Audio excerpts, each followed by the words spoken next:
There comes a moment in every human life when the noise stops and the truth breaks through. When someone who spent their whole world running finally stops long enough to feel what they've been avoiding their entire life. And in that moment, when the heart awakens, regret is no longer a whisper, it is a roar. Because losing that one person, the one who saw past the mask, the one who offered unconditional presence, the one who loved without armor, that is the kind of loss that shakes a soul awake. What people call avoidant isn't a flaw, it's a pattern. It's a strategy the mind built long before adulthood, built to survive, built to protect, built to keep the heart safe from the possibility of pain. But here's the paradox. The very fortress meant to protect becomes the prison that blocks the deepest form of connection. And when someone loses that special person, the person who brought warmth to the cold, light to the shadows, patience to the chaos, that fortress suddenly feels less like safety and more like suffocation. In that moment of realization, something divine happens. The heart remembers what the mind tried to forget. Love was there, connection was there. A chance for something extraordinary was there, and they pushed it away, and that truth cracks them open, not to punish them, but to transform them. Regret becomes a teacher, a mirror, a spiritual invitation to grow beyond the patterns that once ruled their life. It says, are you ready to rise beyond fear? Are you ready to stop running? Are you ready to claim the love you once believed you didn't deserve? Because regret isn't the end. It's the beginning. It's the moment the soul decides no more. No more hiding, no more walls, no more letting fear dictate the quality of a lifetime. And for the one who was lost, the special person who walked away with dignity, strength, and a heart still capable of loving, this is not a story of defeat. This is a story of impact, of meaning, of the extraordinary ability one heart has to awaken another. If you're listening to this, hear me now. Life is always speaking to you. Through connection, through separation, through regret, through awakening. And every experience, especially the painful ones, is an initiation into the next, more powerful version of you. So stand tall, own your worth, honor your path. And remember this, if someone regrets losing you, it means you were a blessing. If they awaken through that regret, it means you were a catalyst. And if you continue to grow, to rise, to expand, then you are unstoppable. You are not defined by who walked away. You are defined by who you become after. And the universe always rewards the heart that chooses growth over fear. Emotional awakening in an avoidant individual is not a loud moment, not a dramatic breakdown, and not an instant realization. It is subtle, internal, and often arrives in silence, when the world stops just long enough for the truth to slip through the cracks in their defenses. For most of their life, an avoidant moves through relationships with a kind of emotional distance that feels normal to them. They are used to being self-reliant, used to keeping others at arm's length, used to feeling safer in control than in connection. To them, detachment is not a rejection of love, it's a shield. But shields are heavy, and over time, even the strongest armor begins to strain under the weight of unspoken feelings. The emotional awakening begins when the relationship is gone, not because they didn't care while they had it, but because care is something they have learned to suppress. It's not an absence of love, it's an absence of permission to feel it. When the special person they once pushed away is no longer present, something inside them shifts. At first, it feels like discomfort, like irritation, restlessness, or an inexplicable emptiness. Avoidants rarely identify emotions directly. Instead, they feel them through the absence of equilibrium. Something is off, something is missing, something doesn't feel the same. They try to distract themselves, immersing in work, routines, or isolation, but the sensation lingers. That is the first whisper of awakening. As time passes, memories that they once brushed aside begin resurfacing. Not the chaotic memories, not the disagreements, but the moments of warmth, the laughter, the presence, the safety the other person offered. An avoidant does not usually feel the loss at the moment of separation because emotional distance has always been their default coping strategy. But as the emotional fog lifts, they begin to see that they didn't just lose a partner, they lost a sanctuary, a presence that brought out a version of themselves they rarely allowed to exist. They may find themselves remembering how that person made them feel seen without demanding more than they could give, how they felt, accepted even in their silence, how they were understood beyond their words. That realization is often the first crack in their emotional armor. Emotional awakening is not a sudden burst of regret. It's a slow, quiet cracking open of the heart. They may wake up one morning and notice the silence where that person's voice used to be. They may catch themselves wanting to share a moment, an accomplishment, or a concern, but realizing there is no one there to receive it in the way that person once did. What once felt like freedom now feels like loneliness. What once felt like independence now feels like isolation. The heart begins to speak in ways the mind can no longer avoid. This awakening is often frightening for them because it forces them to confront their own internal world, something they have spent a lifetime avoiding. They begin to recognize emotions they didn't have the vocabulary for: longing, vulnerability, grief, and most of all, regret. Not regret as punishment, but regret as realization. Realization that the connection they kept at a distance was rare, that the love they resisted was genuine, that the person they lost was not just another chapter, they were a turning point. And the awakening continues as they understand that their emotional barriers, once useful, have now cost them something meaningful, something irreplaceable. This doesn't make them weak, it makes them human. In that moment, the avoidant begins to sense, deep in the quiet spaces of the heart, that the feelings they avoided were not a threat. They were a doorway to the kind of connection they secretly craved but never felt worthy of holding. That is the essence of emotional awakening, the moment they stop running long enough to feel what was always there. The realization of a missed connection does not strike all at once. For an avoidant, it unfolds gradually, like a fog lifting to reveal a landscape they never fully appreciated when they stood in it. During the relationship, they often rationalize distance as protection. They tell themselves that needing less is strength, that fewer emotional demands mean fewer chances of being hurt. They convince themselves that closeness is optional, vulnerability is unnecessary, and deep connection is an accessory to life rather than a cornerstone of it. But when that special person is gone, the absence creates contrast so stark that it forces clarity. Suddenly, the connection they dismissed, minimized, or took for granted becomes unmistakably valuable. At first, the realization comes through subtle reminders, small moments that highlight what they used to have. It might be the way someone else speaks, lacking the warmth or patience they once received naturally. It could be the absence of understanding when they struggle to express themselves, something the special person once navigated with grace. These contrasts begin to illuminate just how rare that connection truly was. Avoidants often underestimate emotional compatibility while they have it because it feels unfamiliar, even uncomfortable. But once they step into spaces where they no longer have that connection, they recognize its depth. They recall how the special person listened, not just to words but to silence, how they offered affection without pressure, presence without intrusion, support without suffocation. Those qualities were easy to overlook when the avoidant was in self-protection mode, but in hindsight, they appear like treasures they failed to appreciate. The realization hits that not everyone can offer that kind of emotional intelligence, that level of compassion, or that type of loyalty. The avoidant begins to see that what they had was not ordinary, it was extraordinary. This awareness often triggers a cascade of internal questioning. Why did they resist? Why did they push away someone who genuinely cared? Why did they fail to communicate, reciprocate, or even acknowledge their own feelings? These questions can feel like emotional echoes, loud, persistent, and impossible to silence.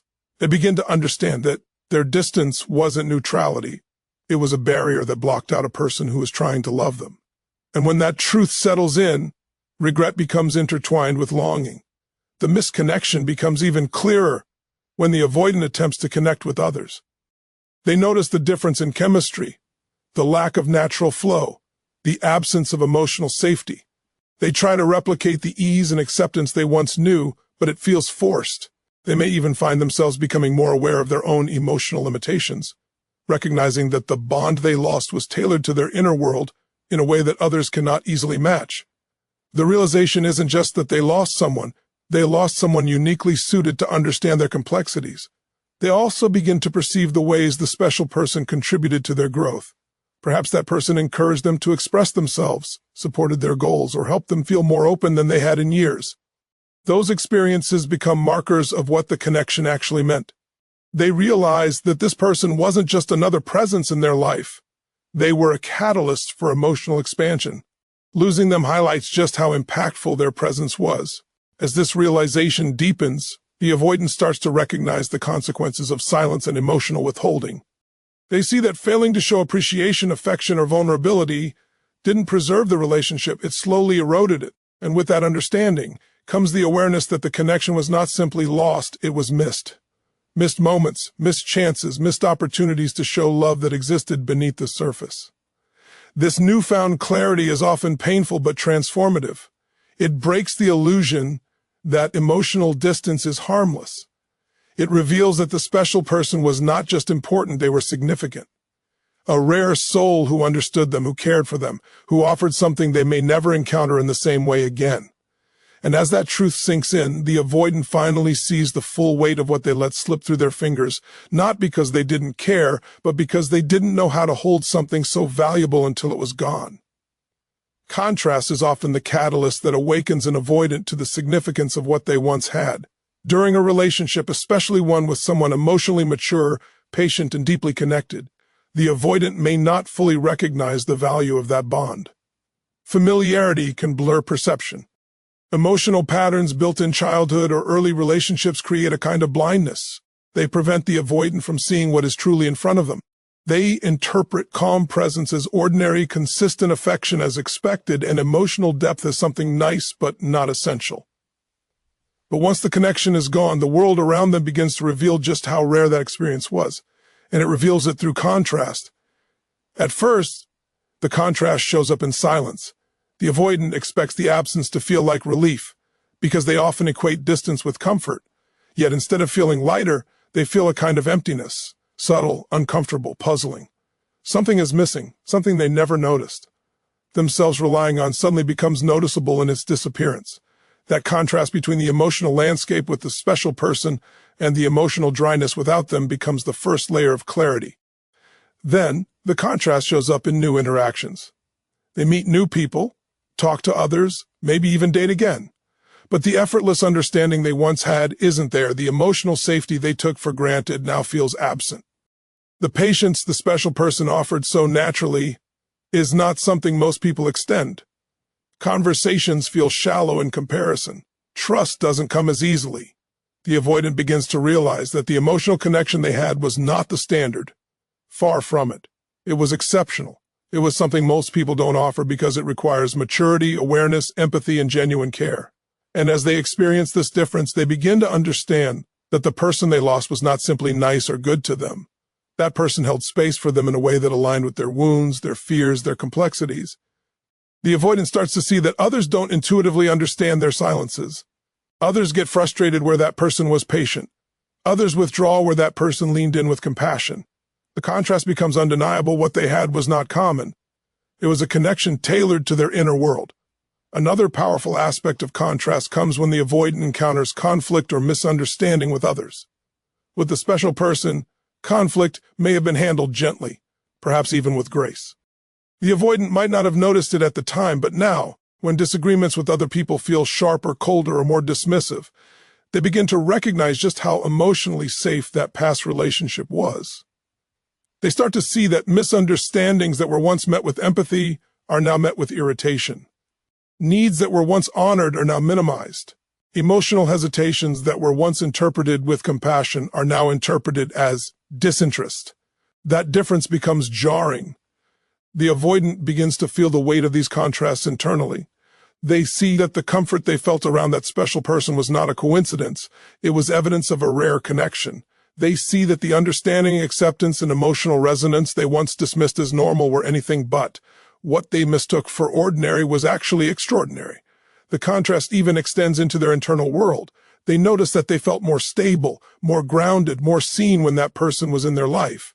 They may have been resistant to intimacy, but the connection still influenced their emotional state in ways they didn't appreciate at the time. Now, without that presence, they may feel more easily overwhelmed, more sensitive, or more disconnected. This internal shift reinforces the truth. The connection made them feel more emotionally regulated, even if they never acknowledged it before. Eventually, contrast leads to clarity, and clarity leads to regret, but not in a punishing way. It is regret that opens the heart, regret that says, I didn't realize what I had until it was gone, Regret that reveals the truth that the special person genuinely mattered, not just emotionally, but spiritually, mentally, and energetically. Contrast teaches the avoidant that real connection is rare, valuable, and deeply impactful. It reveals that the bond they once minimized was actually one of the most meaningful experiences of their life. And through this clarity, they finally see the depth of what they lost. Not because it was flawed, but because they didn't know how to fully receive it until it was too late. Inner conflict and growth for an avoidant person often begin long after the relationship has ended. It doesn't happen in the heat of an argument or in the moment of separation. It happens in the quiet aftermath when distractions fade and the truth begins to rise to the surface. This inner conflict is not simply emotional discomfort. It is a deep, internal reckoning with patterns they have carried for years, often unconsciously. The breakup becomes the trigger, but the real battle happens within them, between who they have been and who they are capable of becoming. Avoidant individuals typically develop their emotional patterns from early experiences, moments where vulnerability felt unsafe, where expressing needs led to disappointment, where closeness was associated with instability or rejection. Over time, they learn to protect themselves by shutting down, keeping their feelings hidden, and relying primarily on themselves. These strategies served them once, offering security in environments where emotional expression may have been harmful or ignored. But adulthood brings relationships that challenge those old patterns. When a deeply loving, emotionally attuned person comes into their life, those defenses begin to crack. Not because they are wrong, but because they no longer fit the person they are becoming. When that relationship ends, the avoidant is left with a unique kind of emotional tension. On one hand, their instinct tells them to detach, to minimize the significance of the loss, to tell themselves they never needed the person anyway. On the other hand, their deeper self, the one that experienced the safety, acceptance, and connection of that relationship, begins to speak louder than ever. This creates an internal push and pull that they can't ignore. They begin questioning their own emotional reflexes. They start wondering why they resisted closeness when closeness felt good, why they shut down when their heart wanted to open, why they pushed away someone who only wanted to understand and love them. This inner conflict becomes the birthplace of growth. It forces them to confront the truth that their distancing behavior wasn't strength. It was fear. Fear of vulnerability, fear of abandonment, fear of losing themselves, fear of being seen too deeply. And perhaps most painful of all, the fear that they might not be enough for someone who gave them everything. When they realize they weren't protecting themselves from the other person, but from their own internal wounds, growth becomes both necessary and unavoidable. As the avoidant sits with these realizations, they begin to feel emotions they are not accustomed to acknowledging: sadness, longing, regret, and even guilt. These emotions are uncomfortable, often overwhelming, but they serve as the emotional guidepost for transformation. Rather than running from these feelings as they once did, they slowly begin to examine them. They may analyze their behavior, reflect on conversations, replay moments where they shut down, or recall times when the other person reached out with love only to be met with distance. This introspection can be painful, but it is a sign that their heart is awakening to its own potential. With self-awareness comes a shift. The avoidant starts to recognize that their old strategies no longer serve them. They begin seeing the possibility of emotional intimacy not as a threat, but as an opportunity for growth. They start to understand that vulnerability isn't weakness. It is the doorway to genuine connection. The regret they feel becomes a catalyst, motivating them to explore the roots of their emotional avoidance. They might begin reading about attachment patterns, seeking therapy, or practicing new forms of communication. They become more conscious of their internal reactions and more willing to challenge them. This journey of growth is not linear. There are moments of clarity followed by moments of withdrawal, moments of courage followed by moments of hesitation. But through it all, the avoidant becomes increasingly aware that they are changing. The person they lost becomes a symbolic teacher, a reminder of what is possible when they choose openness over fear, connection over isolation, and emotional honesty over self-protection. Ultimately, the inner conflict transforms them. It teaches them that evolution comes from confronting the very patterns that once felt protective. And it shows them that losing someone special was not just an emotional event. It was a spiritual turning point, awakening them to the person they were always meant to become. The desire for redemption in an avoidant individual doesn't begin with confidence. It begins with discomfort. It starts in the quiet moments when their usual defenses stop working, when distance no longer brings the relief it once did, and when distractions fail to silence the echo of what they lost. For much of their life, they've relied on emotional withdrawal as a survival strategy, something that protected them from vulnerability and potential heartbreak. But losing someone truly special, someone who connected with them on a deeper level, creates a shift they cannot ignore. For the first time, they feel an urge not to run from their emotions, but to understand them. And beneath that understanding lies a growing desire to make things right. Redemption for an avoidant is not about simply wanting the person back. It is about wanting to break the patterns that push them away. They begin to feel a pull toward healing, not because they suddenly know how to be emotionally open, but because the consequences of staying closed have become too painful. That pain awakens something within them, a longing to grow, to show up differently, to finally step into a version of themselves capable of maintaining a healthy, loving bond. It is a desire rooted in the realization that love was not the threat they believed it to be. This desire often emerges slowly. At first, it's just a nagging thought, I wish I had handled things differently. Then it becomes a deeper reflection, why did I behave that way? Where did that fear come from? Why couldn't I express how much they meant to me? Over time, these questions shift from rumination to motivation. The avoidant begins to see that the change they never thought they needed is now the change they cannot imagine living without.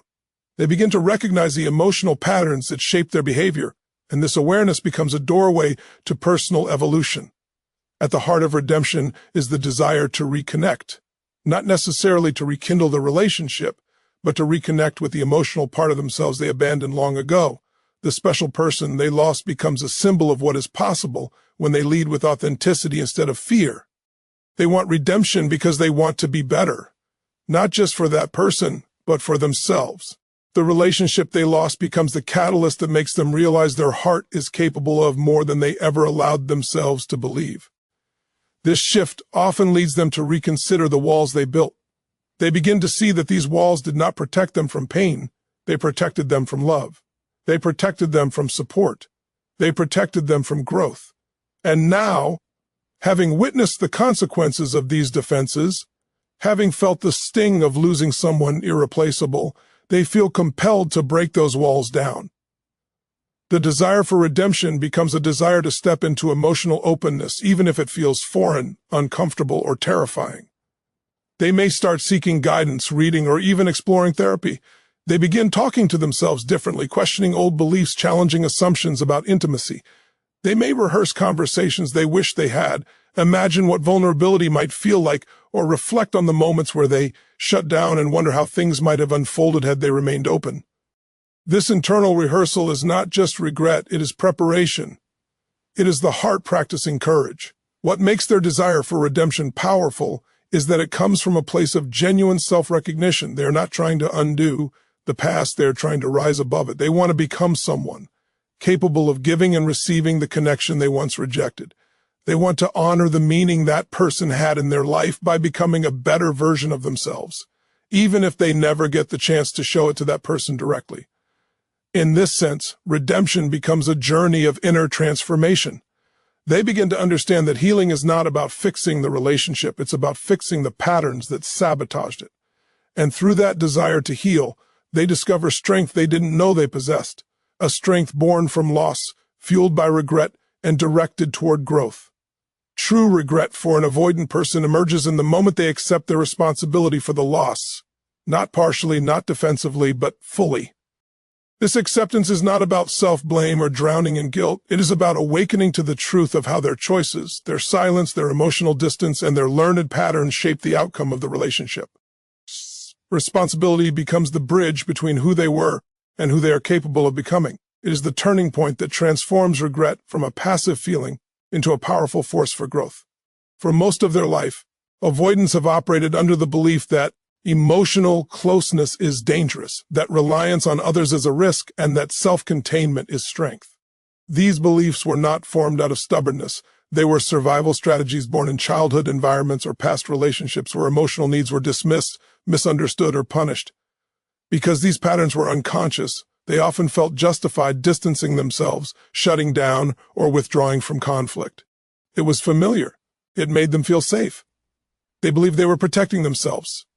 But when the relationship ends and the emotional fog clears, they begin to see their role with painful clarity.